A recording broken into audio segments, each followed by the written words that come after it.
আজ আমরা কি পড়ব যে কোষ বিভাজন বা সেল ডিভিশন সম্পর্কে পড়ব, তাই তো।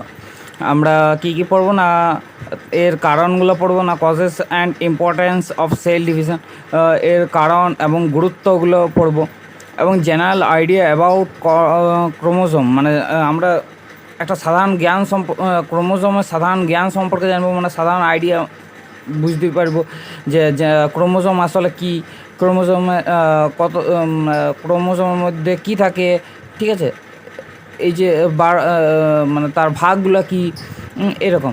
সেল সাইকেল মানে যেটা কোষীয় চক্র বলা হয়, সেইটা মানে কোষ যে একটা কোষ থেকে আরেকটা কোষ গঠন, সেইটা কী এভাবে সেই চক্রটা শিখব। টাইপস অফ সেল ডিভিশন, আমরা সেল টাইপের ডিভিশন করতে শিখব। তারপর মায়োটিস প্রসেস, মানে মায়োটিসিস যেটা হচ্ছে মাইটোসিস পদ্ধতিতে, তো মাইটোসিস পদ্ধতিতে যেটা তোমার সেল ডিভিশন হয়, মিওসিস পদ্ধতিতে। এই দুই রকম পদ্ধতি, এটা দেহকোষ বিভাজন, এটা হচ্ছে জনন কোষ বিভাজন। আর significance of mitosis and meiosis, মানে তাদের মধ্যে গুরুত্বগুলো এবং তাদের মধ্যে গুরুত্বগুলো এবং তাদের মধ্যে যেমন ভাগগুলো, এবং different between mitosis and meiosis, মানে তাদের মধ্যে ভিন্নতা, তাই তো। ইন্ট্রোডাকশন সম্পর্কে জানবো এবারে, যে বলছে মাতৃকোষ থেকে অপত্য কোষ উৎপন্ন হওয়ার পদ্ধতিকে কোষ বিভাজন বলে। মানে মাতৃকোষ থেকে দুটো যে অপত্য কোষ, বা দুটা থেকে একটা থেকে চারটা হতে পারে, বা একটা থেকে দুটো হতে পারে। তাহলে বলছে এইগুলো হচ্ছে অপত্য কোষ, এইগুলো বলা হয় মাতৃকোষ। তাহলে মাতৃকোষ থেকে অপত্য কোষ উৎপন্ন হওয়ার পদ্ধতিকে কোষ বিভাজন বলে।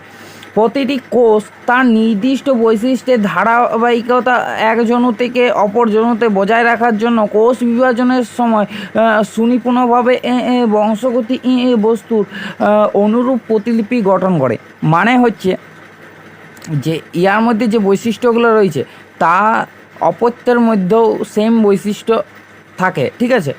ফলে বর্ধনশীল কলায় উৎপন্ন অপত্য কোষগুলি মাতৃকোষে অনুরূপ বৈশিষ্ট্যযুক্ত হয়, ঠিক আছে। তাহলে বর্ধনশীল কলায় যে উৎপন্ন অপত্য কোষগুলি মাতৃকোষে অনুরূপ বৈশিষ্ট্য হয়, ইয়াদের মধ্যেও সেম থাকে, ঠিক আছে।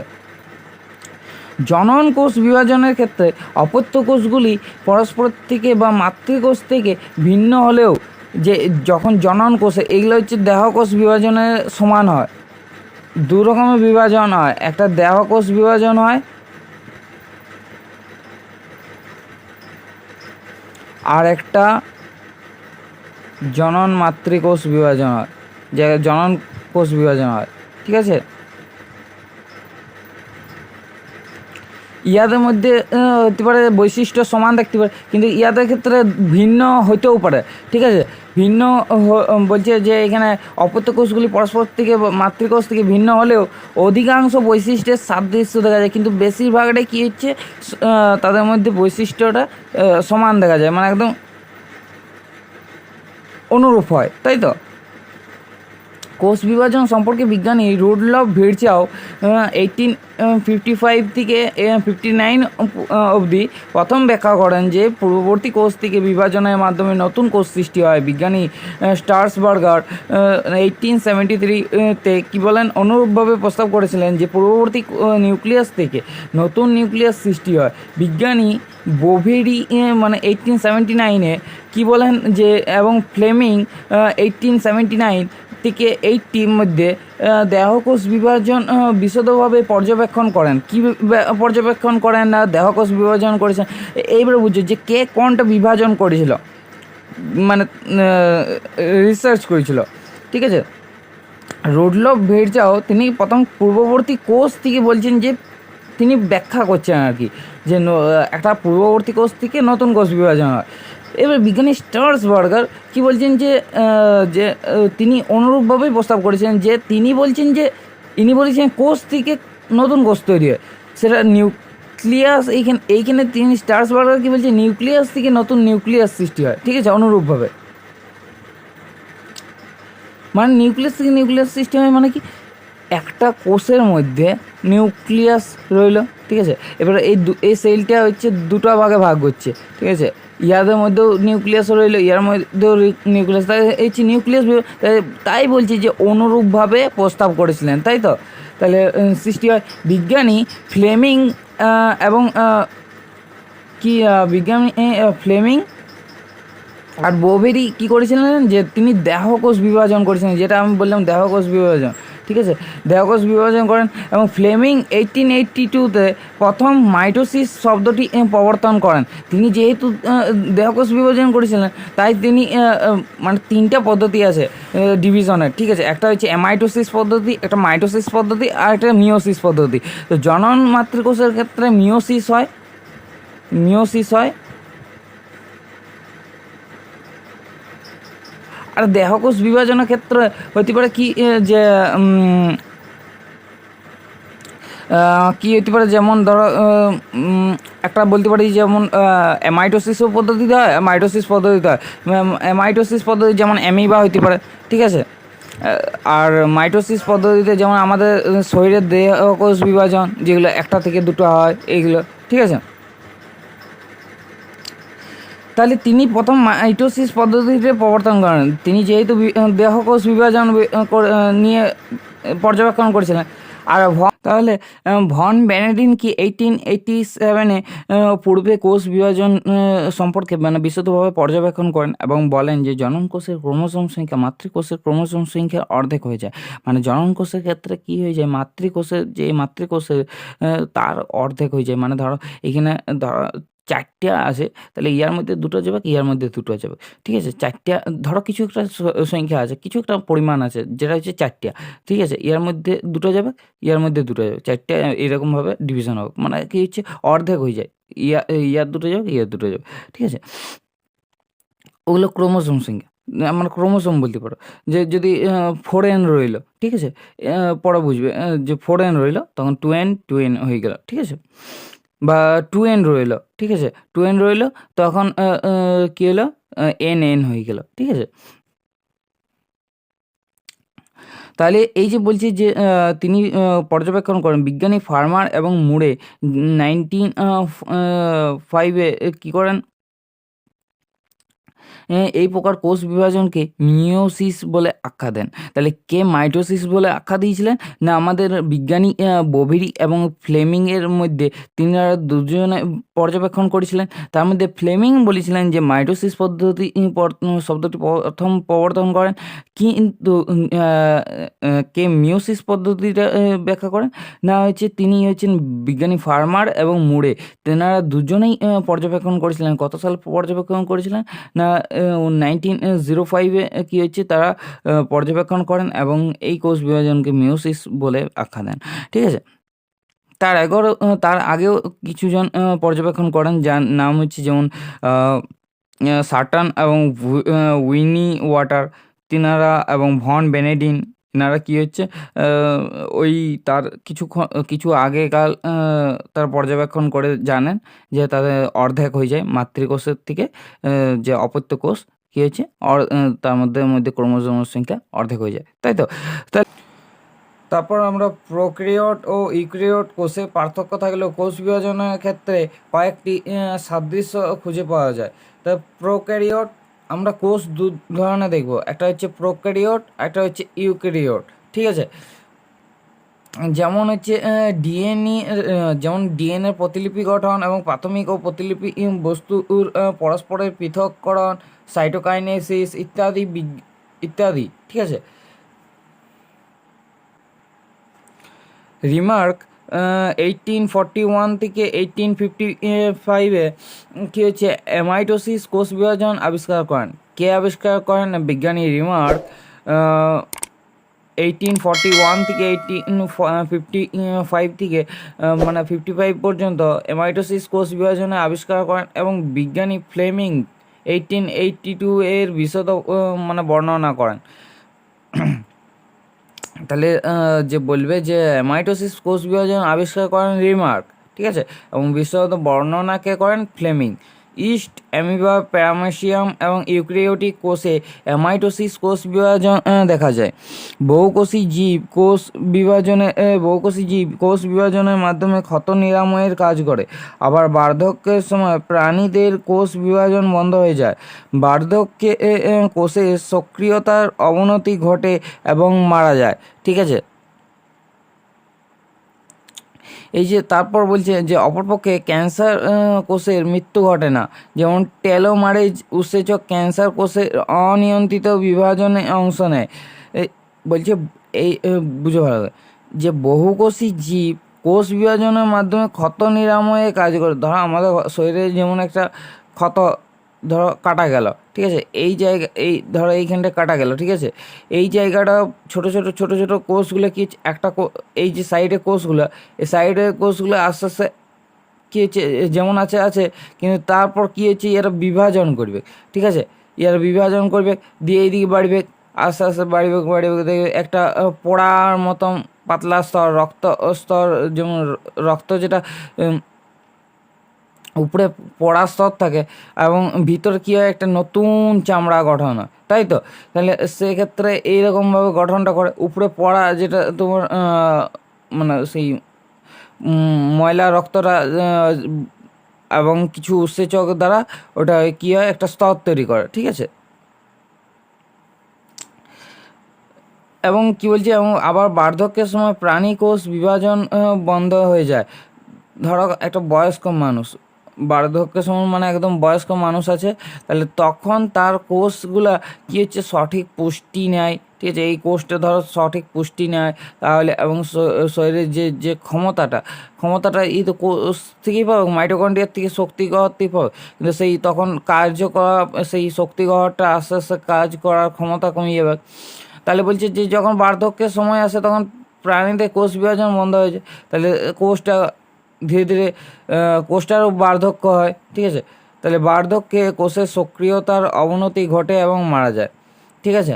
অপরপক্ষে ক্যান্সার কোষে মৃত্যু ঘটে না, যেমন টেলোমারেজ উৎসেচক ক্যান্সারের সময়, মনে রাখবে যে ক্যান্সারের সময়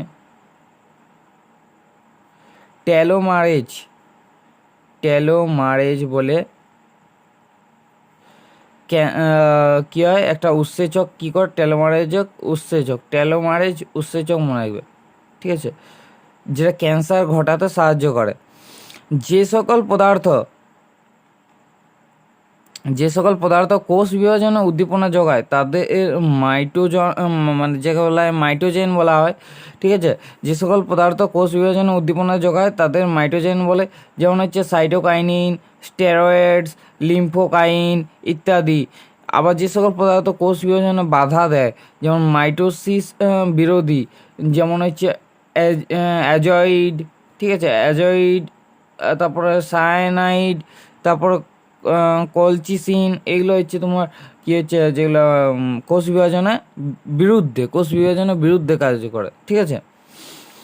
এই যে কোষ বিভাজন কি না, what is the cell division, কেন আমরা সেল ডিভিশন করছি না, যে পদ্ধতিতে কোষীয় উপাদানের দ্বিতকরণ মানে এক ধরো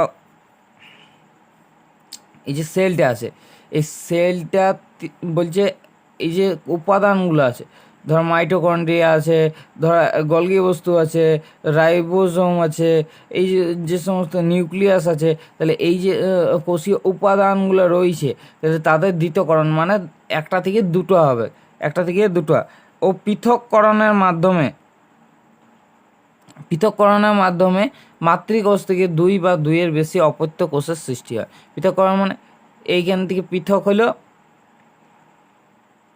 দিয়ে সেখান থেকে দুটো হচ্ছে, তাই তো, এখান থেকে আরেকটা সেল তৈরি হচ্ছে, তখন ওয়ার ভিতরে হচ্ছে, এখানে একটা হচ্ছে, তখন ওয়ার ভিতরে হচ্ছে, মানে সমস্ত কোষীয় উপাদান ইয়ার মধ্যেও যাচ্ছে, তাই তো। তাই তাকে মানে হচ্ছে 2টি বা 2-এর বেশি অপত্য কোষের সৃষ্টি করে, তাকে বলা হয় কোষ বিভাজন। এই কোষ বিভাজনের কারণটা কি না, কজেস অফ সেল ডিভিশন। আধুনিক বিজ্ঞানীদের মতে যে কোষ বিভাজনের প্রধান কারণগুলি হচ্ছে এক, ন্যূনতম বৃদ্ধি। আমরা কেন কোষ বিভাজন আমাদের কেন দরকার, কারণ একটা নবজাত কোষ তৎক্ষণাৎ বিভাজিত হয় না, কোষ বিভাজনা ক্ষমতা অর্জনের জন্য কোষ ও উহার উপাদান এবং সমূহের ন্যূনতম বৃদ্ধি হওয়া প্রয়োজন। ধরো একটা সেল আছে, হঠাৎ করে সেল ডিভিশন হবে কেন? ইয়ার মধ্যে যে উপাদানগুলো আছে, ধরো যে সমস্ত সাইটোপ্লাজম, প্রোটোপ্লাজম, যে সমস্ত উপাদানগুলো আছে সেগুলো কী হবে? ন্যূনতম একটা বৃদ্ধি হওয়া প্রয়োজন। ঠিক আছে, এটা হচ্ছে ন্যূনতম বৃদ্ধি।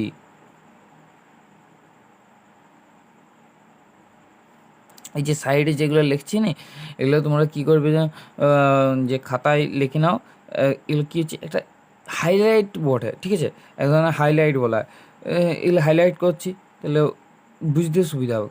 2 নম্বর আমরা কী পাবো না, পৃষ্ঠতল আয়তন অনুপাত, যেমন হচ্ছে সারফেস ভলিউম রেশিও। ঠিক আছে, কোষের আয়তন বৃদ্ধির সঙ্গে সঙ্গে পৃষ্ঠতল এবং আয়তন অনুপাত হ্রাস পায়। মানে ধরো একটা কোষ আছে, তার আয়তন বৃদ্ধির সঙ্গে সঙ্গে পৃষ্ঠতল আয়তন অনুপাত হ্রাস পায়। ফলে পৃষ্ঠ বিপাকীয় ক্রিয়ার জন্য প্রয়োজনীয় উপাদানের বহিঃতলীয় বিনিময় ক্ষমতা হ্রাস পায়। তাই পৃষ্ঠতল আয়তন অনুপাত একটি সংকট মাত্রায় পৌঁছালে কোষ বিভাজনের জন্য তৈরি হয়। ধরো এই কোষটার মধ্যে জল ঠিক আছে, তাই তো? তাহলে জল যে আছে, তাহলে পৃষ্ঠতল বলতে এই যে এইটে পৃষ্ঠতল বলতে আয়তন অনুপাত হ্রাস পায়। ঠিক আছে, যখনই এই আয়তন অনুপাত হ্রাস পাবে, ধরো ভিতরে জলের পরিমাণ কমে গেল, কিছু হলো, যেমন হচ্ছে ফলে সুষ্ঠু বিপাকীয় ক্রিয়ার জন্য প্রয়োজনীয় উপাদানের বহিঃতলীয় বিনিময় ক্ষমতা হ্রাস পায়।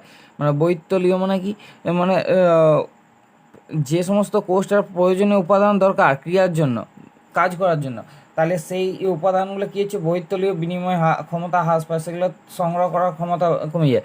এবং পৃষ্ঠতল আয়তন অনুপাত একটি সংকট মাত্রায় পৌঁছলে কোষ বিভাজনের জন্য তৈরি হয়। 3 নম্বর হচ্ছে নিউক্লিয়, যেটা বলা হয় নিউক্লিয় সাইটোপ্লাজমিক অনুপাত, যেটা বলা হয় নিউক্লিয় সাইটোপ্লাজমিক রেশিও। ঠিক আছে, নিউক্লিয়াস কোষের কার্যকারিতা নিয়ন্ত্রণ করে, নিউক্লিয়াসের আয়তন বৃদ্ধি পায়। এই যে কোষের যে কার্যকলাপ কে চালায় না, এই নিউক্লিয়াস চালাচ্ছে। ঠিক আছে, ও হচ্ছে ব্রেন বলা হয়।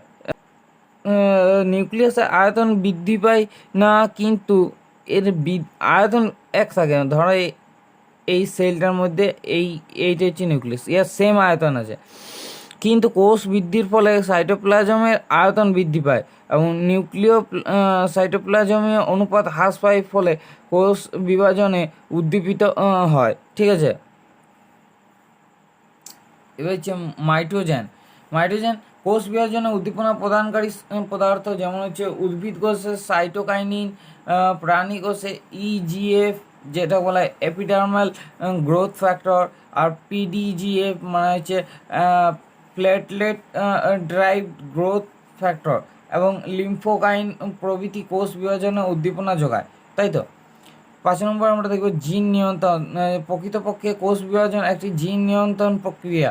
জিনের নিয়ন্ত্রণ উৎসেচকের সংশ্লেষ ঘটে। উৎসেচকের কোষীয় বস্তু সংশ্লেষণে সাহায্য করে। নিউক্লিয়াসের ডিএনএ পরিমাণ দ্বিগুণ হলেই বিভাজন শুরু হয়। তাই তো, নিউক্লিয়াসে ডিএনএ পরিমাণ দ্বিগুণ হয়ে গেলেই বিভাজন শুরু হয়ে যায়। এরপর আমরা কি জানবো যে কোষ বিভাজনের গুরুত্ব। Importance of cell division.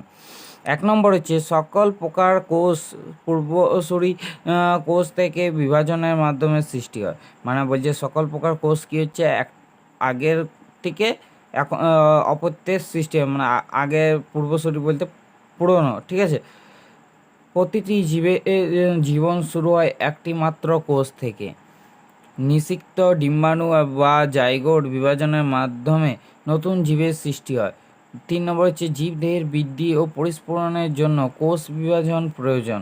4 নম্বর জীবদেহে আঘাত ও ক্ষতস্থান নিরাময়ের জন্য কোষ বিভাজন আবশ্যক।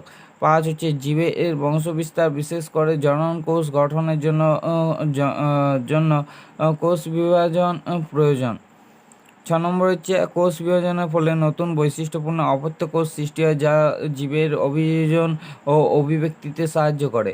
7 নম্বর হচ্ছে কোষ বিভাজনের মাধ্যমে জীবদেহে কোনো অঙ্গের বা খণ্ডাংশ থেকে সমগ্র দেহের পুনরুৎপাদন ঘটে।